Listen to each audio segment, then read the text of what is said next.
This is probably the dumbest title I've ever written for a video.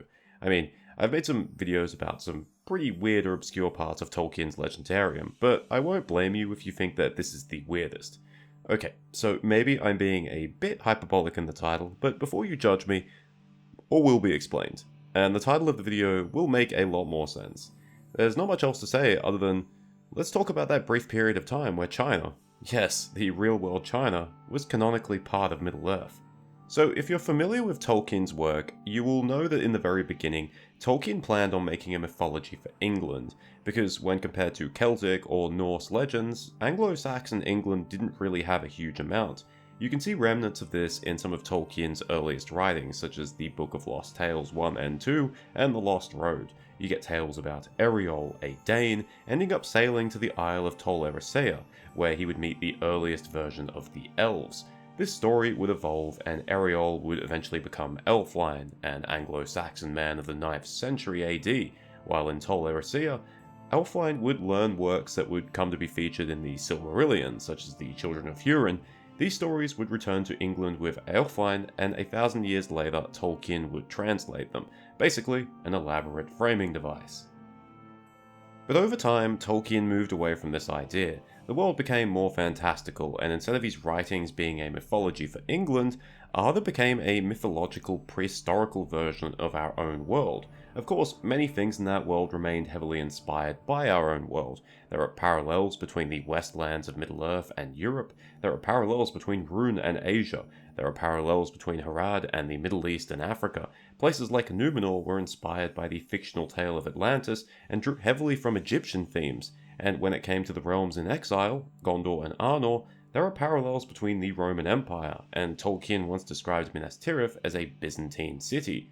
And as for the Shire, while Tolkien never explicitly stated that it was England, he did say that it was heavily inspired by rural Warwickshire, specifically in the year 1897.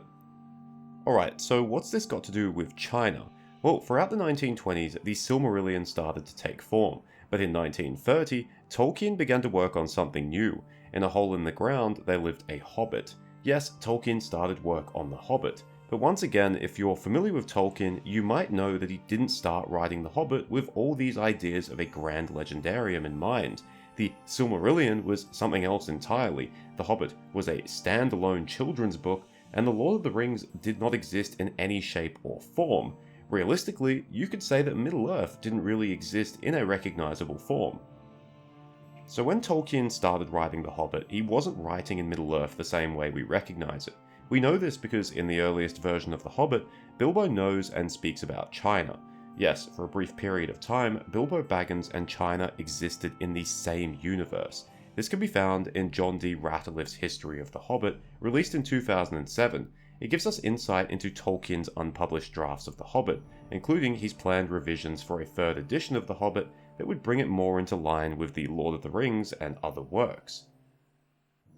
From one of the earliest versions, coined as the Prifdan fragment, Bilbo tells the dwarves that he would be willing to walk from the Shire to the great desert of Gobi and fight the wild wireworms of the Chinese. So yeah, Bilbo was going to go from the mythical Shire and march all the way across the real-world location of the Gobi Desert, and then fight the mythical wireworms of the very real Chinese. Interestingly enough, when Tolkien wrote the Great Desert of Gobi, he actually crossed out Hindu Kush, so evidently the real-world mountain chain of Hindu Kush existed as well, but in crossing that out, Tolkien perhaps recognized that crossing that mountain chain might be beyond Bilbo, and that crossing the Gobi Desert would be more achievable. Tolkien would soon make a change to this though, in something called the Blatherthin typescript. This time it reads that Bilbo would walk from the Shire to the last desert in the east and fight the wild wireworms of the Chinese. As you can see, the Gobi Desert is no longer mentioned, replaced instead by the more vague last desert in the east, which I guess could refer to the Gobi Desert anyway. But the second part of the line is the same. He would go to China and fight their wireworms. In case you've been wondering whether I've been mispronouncing it, no, Tolkien did write it down as wireworms. I didn't know this, but turns out wireworms are a real thing known as click beetles, but somehow I don't think Tolkien was referring to them, and instead just changed up the spelling a bit because that's what he liked to do. Dwarves, not dwarfs. Of course, this would not survive into the later versions of The Hobbit. The final line is, "Tell me what you want done and I will try it. If I have to walk from here to the east of east and fight the wild wereworms in the last desert." The final references to the real world are removed, and the line is rejumbled a bit. Instead of crossing the last desert, Bilbo claimed he would go into the east of east and then fight the wild wereworms in the last desert. No more China, and no more wireworms. It becomes wereworms. And yes, in case you're wondering, those creatures that appear in the Hobbit films, the ones that transport the orc armies through the ground so they can avoid detection, are based on an actual creature in Tolkien's work, but we have no idea what they truly are, or what they looked like, or what they did. Given Tolkien often used worms to describe dragons, they were probably a wingless draconic creature of sorts. If they were what they looked like in the Hobbit films, it seems like they would be pretty overpowered. Why not just use them to eat Erebor or something, I don't know. But while Middle-earth moved on to become its own separate thing, clearly without China, the Chinese, and their pet wireworms, Tolkien still envisioned the east and south of Middle-earth as representations of our own world, even after the majority of his work had been written.